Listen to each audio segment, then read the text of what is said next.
The 630s saw Islam's first dramatic conquests. The Muslims captured Syria, Palestine, and Egypt, and even drove the final nail into the coffin of Sassanid Persia. In the north, their armies were already standing before the mighty chain of the Caucasus Mountains. Only one thing held them back from a rapid advance into Europe: the Khazars. And they had no intention of surrendering so easily. The outcome of the upcoming battle would determine what the religious landscape of Europe would be, and in fact, its entire history. So, you are on the Amazing History channel, where you will learn a lot of interesting things about the history of the ancient world, the medieval East, and much more. Before I continue, please don't forget to support the channel through sponsorship on YouTube or Patreon. We would also appreciate your likes, subscriptions, and of course your kind comments. Let's get started with today's topic.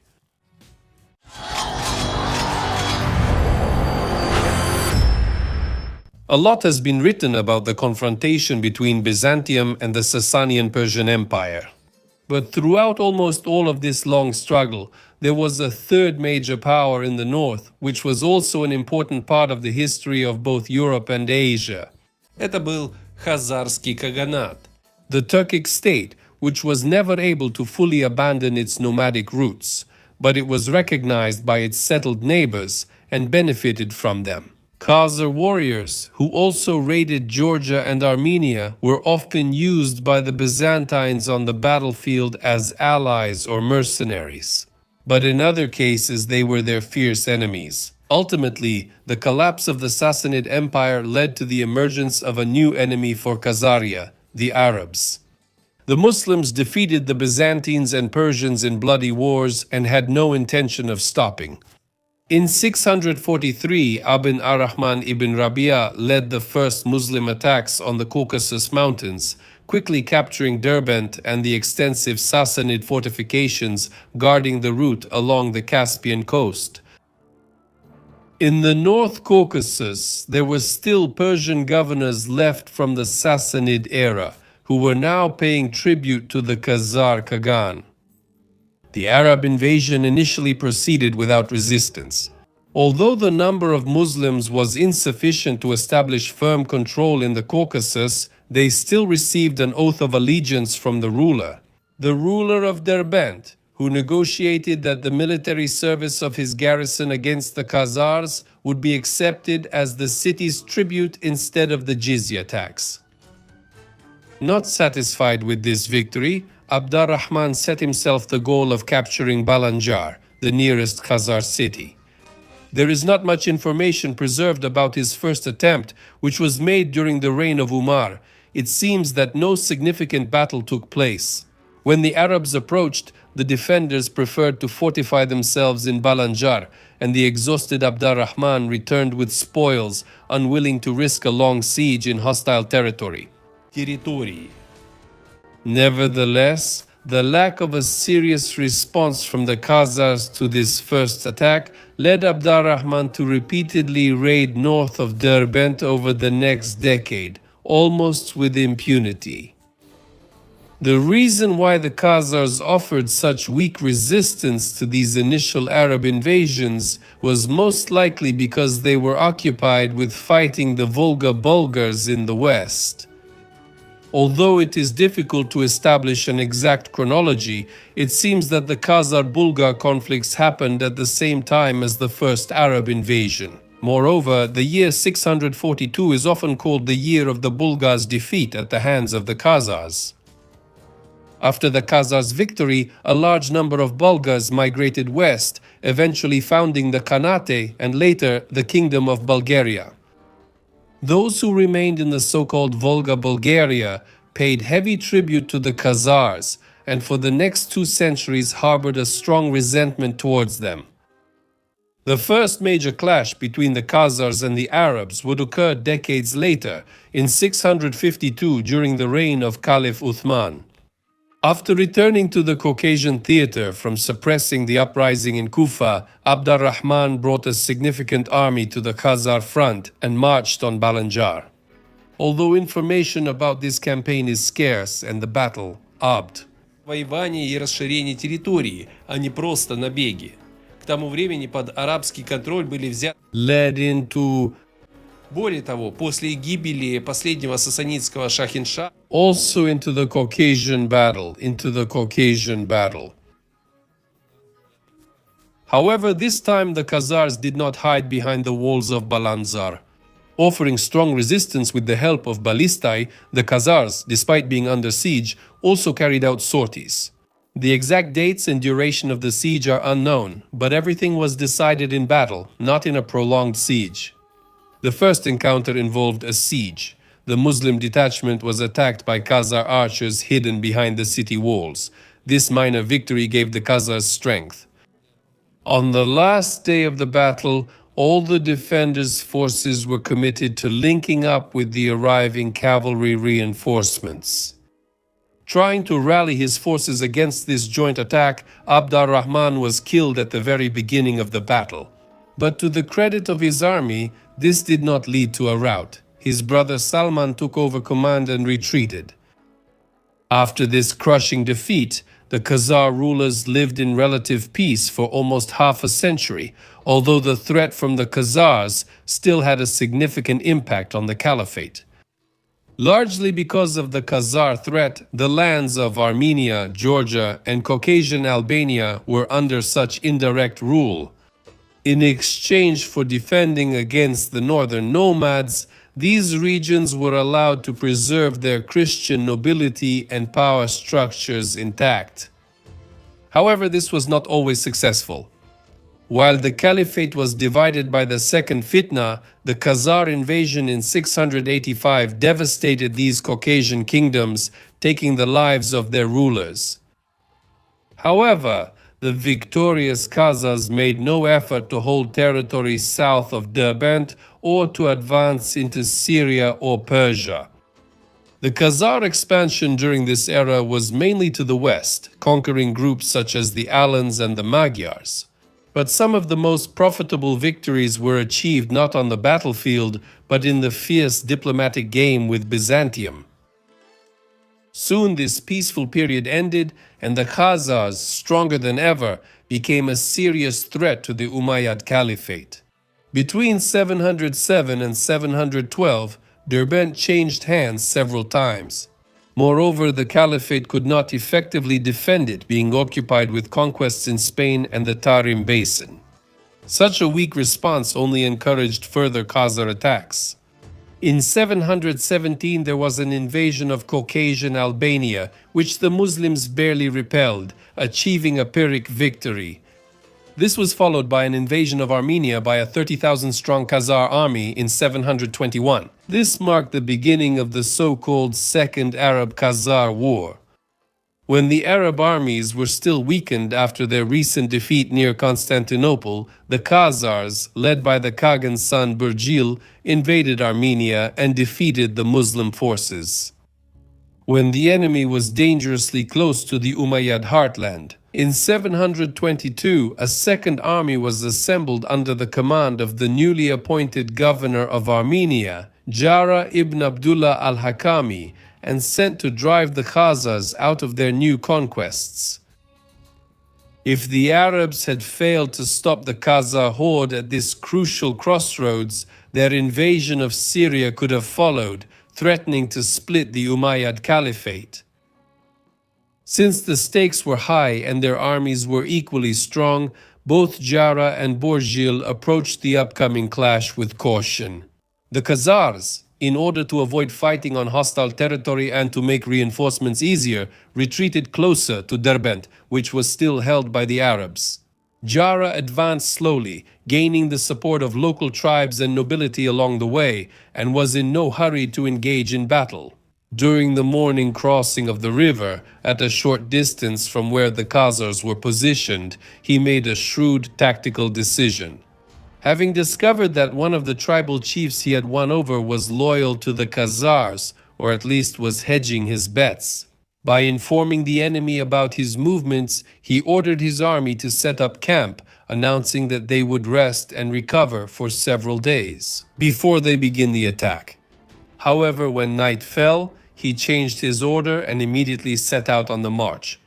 As he had anticipated, the Khazars were informed of his false intention to wait in place, and he was able to bypass the unprepared enemy without a fight and take shelter in Derbent, strengthening its garrison with his forces. The next day, he continued moving north into Khazar territory, raiding and plundering along the way, forcing the Khazars, who just the day before had been an invading force, to desperately defend their own lands. Although few details about the battle itself have survived, this confusion and forced haste most likely benefited Jarak. And when, a few days later, Barzil's army caught up with him, the Muslims inflicted a complete defeat on them, advancing afterward toward Balanzar. Here, another fierce defense was organized, although the city's fortifications had fallen into disrepair. The Khazars lined up hundreds of connected wagons on the heights around Balanzar. But the Arabs managed to break through the fortification. After a day of heavy fighting, they broke into the city and began slaughtering its population. Nevertheless, the main forces of the Khazars had not yet been defeated, and the possibility of their attack forced the Arabs to return back to Transcaucasia with enormous loot and captives. The fall of Balanzar was undoubtedly a painful blow to the Khazar Khaganate. However, the Arabs were unable to take advantage of the fruits of their victory. The Caliphate suffered from excessive expansion, and its problems were further aggravated by internal turmoil. On other fronts, the Arabs suffered frustrating defeats, such as in the Battle of Toulouse in France in 721 and during the so-called Day of Thirst in Mawaranar against the Turgesh in 724. These factors led to the Arabs being unable to remain on hostile territory for long without reinforcements. Al-Jarrah asked the Caliph for help, but his requests were not granted. Thus, the lack of sufficient support led to the opportunities created by his initial victories being largely missed. Although the Khazar army suffered losses, it still posed a threat to the Caliphate's forces. In 725, a new caliph, Hisham ibn Abd al-Malik, came to power in the Caliphate. He decided to remove Al-Jarrah, who was popular among the troops, from the post of governor and appointed his brother Maslama instead. Nepotism hasn't gone anywhere since the time of Uthman. Despite all his experience as a commander, Maslama turned out to be quite a poor administrator and not a far-sighted politician. Maslama focused more on raids against the Byzantines in Anatolia rather than preempting the threat from the Khazars in the north. Thus, for a couple of years, the Khazars were allowed to restore their strength without hindrance, while the Muslims were weakened by conflicts on many other distant fronts. This allowed the Khaganate to go on the offensive again and begin the second phase of the war. In the middle of 728, the Khazar army, led by Barzili, whom we already know, moved toward the mountain passes of the Caucasus with a firm intention to take revenge. Maslama had to accept this challenge. Unfortunately, for all his skill, he was a commander accustomed to leading raids and conquests.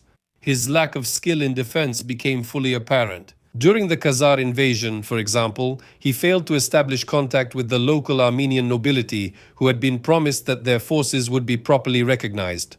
Instead, he relied on his loyal Arab warriors, wasting them on secondary fronts. Trying to seize the initiative in the conflict, Maslama attempted to stop the Khazar invasion by meeting them in open battle at the mountain passes of the Central Caucasus. In September 728, under pouring rain, an almost month-long protracted battle took place, which is why the campaign was called the Muddy Campaign. Arab sources, in a propaganda frenzy, declared a great victory, apparently believing that since the battlefield remained in the hands of the Caliphate's troops, it meant they had won.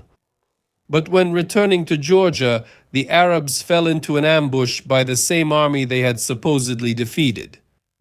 Most of the army's baggage and pay were looted and carried off by Khazar horsemen, and for the rest of the year, the Khazars conducted raids and plundering throughout the Caucasus.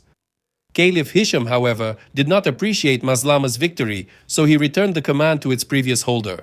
Al-Jarrah, the hero of the siege of Balanjar, eagerly set to work. From the beginning of the 730 campaign, he tried to repeat the strategy of his previous success by heading north to invade Khazar territory near Tiflis again. Hoping to force them to fight on his terms, they chased them all over the Caucasus. However, this time Bardzil ignored the challenge. In response, the Khazars attacked the Arab territories in Transcaucasia, gathering a huge army that included militias from all the tribes under the rule of Kagan Natuk. The Khazars managed to outsmart Al-Jarrah, bypass his army, and besiege Ardabil, the capital of the region and the largest logistics center for the Muslims. The success of the Khazars was aided by the fact that they were well informed about the location of the Arab troops. This information was provided to them by the ruler of Georgia. Now Jarrah was forced to go to the aid of the besieged city and attack the Khazars. A significant number of Arab warriors had no choice but to try to break the siege, even though they were outnumbered. The battle lasted for 2 days, during which the best forces of the Arab army were killed. On the evening of the second day, as darkness fell, many of the surviving non-Muslim auxiliary forces in the Arab camp left the battlefield realizing Битва проиграна. Jarrah had no army left, and on the morning of the third day, the Khazars launched their final attack. According to legend, the commanders managed to stop the panic by calling on the soldiers to die for Allah, and the warriors fought to the death. Jarrah himself also died in the battle. The Khazar leader cut off his head and put it on a spear as a trophy. The Khazars also captured Ardabil and put its inhabitants to the sword. The defeat at Ardabil shocked the Muslims. The caliphate was gripped by terror at the prospect of the Khazar army advancing deep into Syria or Iraq, and by outrage over the killing and humiliation of their beloved commander. Maslama was given command again, but he had little time to prepare the army before the Khazars set out on campaign again in the spring. At the beginning of the 21st year, Bordzil and his army advanced on Maslama, with small raiding parties splitting off from the main force and spreading out through the surrounding areas to plunder. Maslama had not yet finished assembling his army, so the worried Caliph Hisham sent a commander named Said ibn Amr al-Qarashi with an advanced detachment to counter the raiders. His actions turned out to be more successful than expected. He scattered the Khazar detachments one by one. Most likely, Bordzil, after his victory over Ardabil, became too self-confident and did not expect that another army would challenge him so soon. When Said began attacking his numerous raiding groups one by one, the Khazars made no organized attempt to regroup and repel these attacks. Said also managed to recruit many fugitives and deserters from the defeated army of Al-Jarrah, promising them good pay and the chance to avenge their fallen commander. After several small victories over raider detachments, he launched a sudden night attack on the Khazar army besieging Mas, managed to find and kill Bordzil, and forced his scattered army to retreat completely. It turns out that Said succeeded where Maslama and Al-Jarrah failed with much larger forces. He managed to achieve a complete victory and drove the Khazars into retreat through the Caucasus.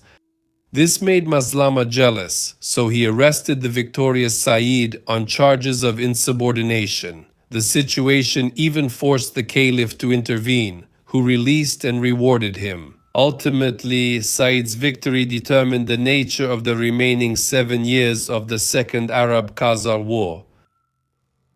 The offensives promised unconvincing victories and insignificant territories that changed hands over a long period of time. The defeat at Masale put the Khazars on the defensive, and at the end of 731, Maslama invaded their country. He managed to capture Balanjar once again, but he could not leave a permanent garrison there, as the caliphate was severely overstretched. Nevertheless, despite the successes, Caliph Hisham was dissatisfied with Maslama's actions, and in 732 appointed his brother Marwan ibn Muhammad as governor. Realizing the failures of his predecessors, Marwan made considerable efforts to secure the support of reliable local allies in the region. Thus, in Armenia, he elevated the Bagratuni dynasty, which would later produce legendary kings and queens. In this way, Marwan created powerful proxies without the need for bloodshed, leaving the Caucasus under loyal rule and ready to repel further invasions. While Marwan was engaged in politics in Armenia, the Khazars were also active, working to strengthen ties with Byzantium. A dynastic marriage was concluded, which testified to the growing legitimacy of the great power in the region. The war finally ended in 737 when the Khazars sued for peace after another Arab invasion led by Marwan.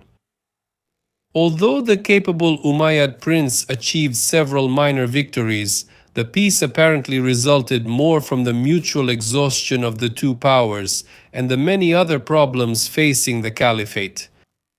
To save face as part of the peace terms, Caliph Hisham proposed that the Khagan convert to Islam. He seemed to agree, but in reality he never actually converted to this religion. He also rejected Christianity, instead choosing a third path, Judaism. Did the Khazars adopt Judaism as an entire people, or was it only a significant part of the ruling elite? The question is quite controversial, but references to the Khazars as one of the few powerful Jewish states begin as early as the late 8th century. As for the Arabs, the Umayyad dynasty soon had to face much more serious internal threats, which would eventually lead to their overthrow and the rise of a new dynasty. The Abbasids, which I have already told you about more than once on this channel.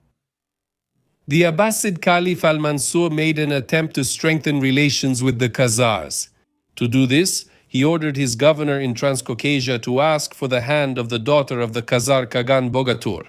He agreed and sent the princess to the south. She was accompanied by a retinue of 10,000 and rich gifts. She got married, converted to Islam, and gave birth to 2 sons for the governor.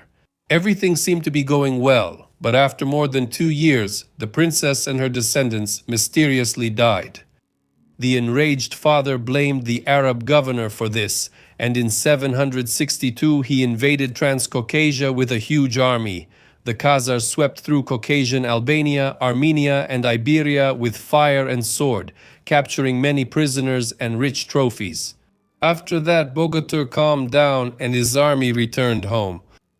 Clashes between the Arabs and the Khazars would continue to happen in the future, but there would be no more large-scale wars between them.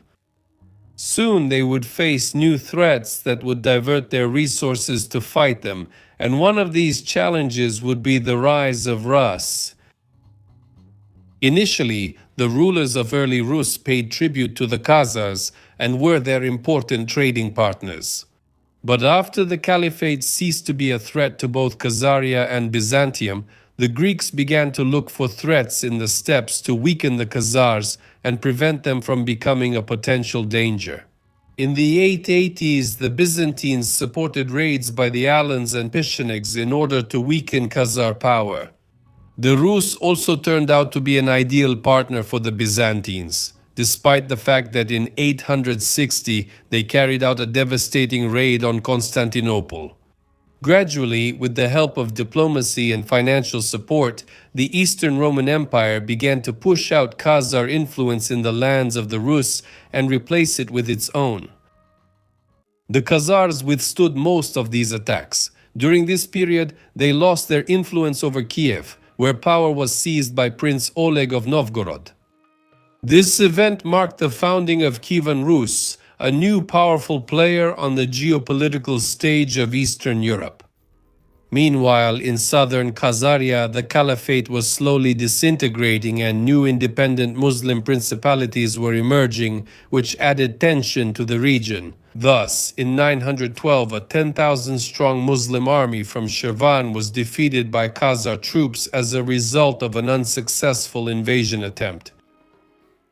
The first outbreak of conflict between Rus, Khazaria, and the Caliphate occurred in 913, when a large fleet sailed into the Kerch Strait, which was controlled by the Khazars.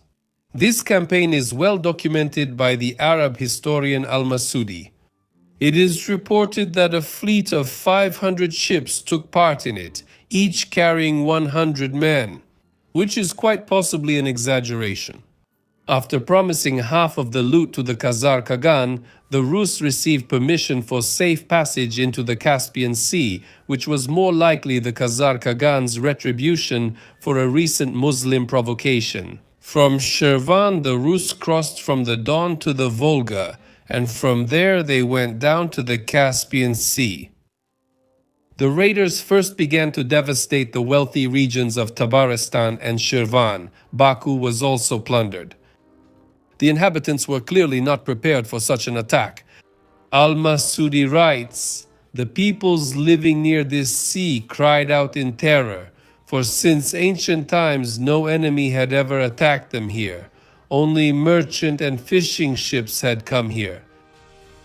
The news of the attack spread quickly, causing outrage not only in the Caliphate, but also among the numerous Muslim population of the Khazar Khaganate.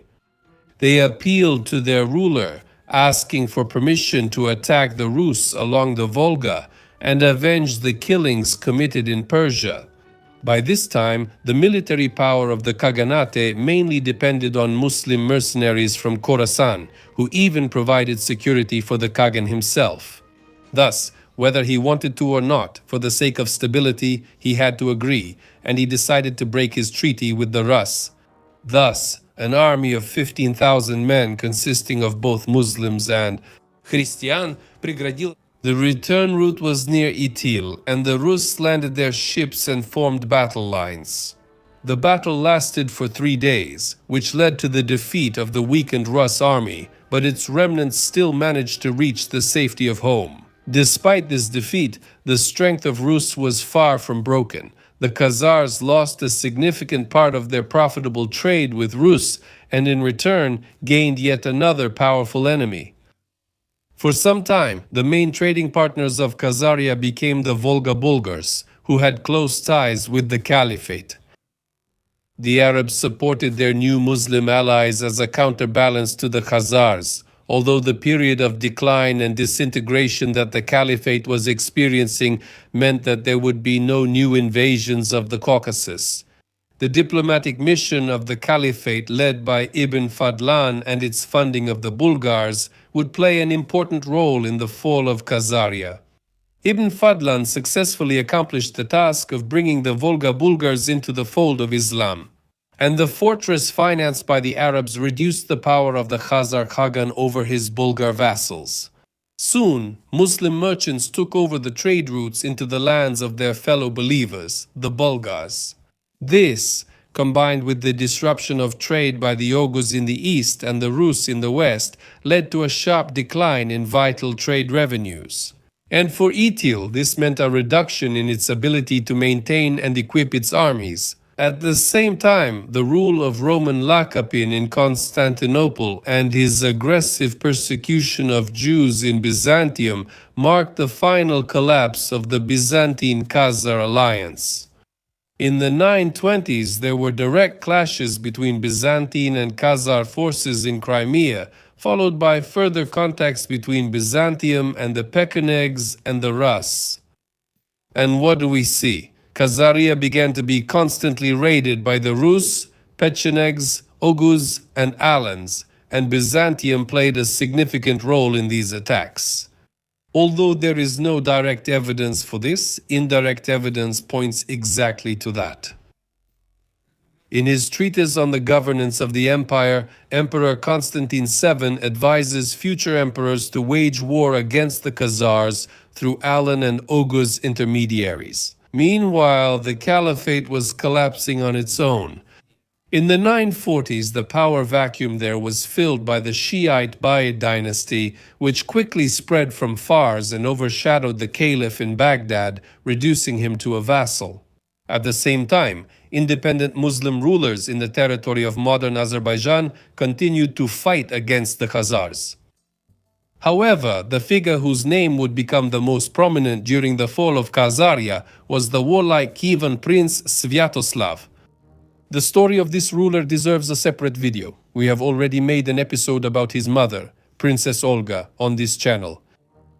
So, after he began to rule independently, Sviatoslav started the Khazar campaign. In 965, he captured Sarkel, the Khazar fortress on the Don River, which had held back Rus for a long time, and 4 years later, Itil also fell, marking the end of the Khazar Khaganate. The Arab-Khazar wars stopped the Arab expansion into Eastern Europe and for a long time diverted significant Muslim forces away from the borders of Byzantium. Thanks to this, it was able to maintain control over Asia Minor for some time.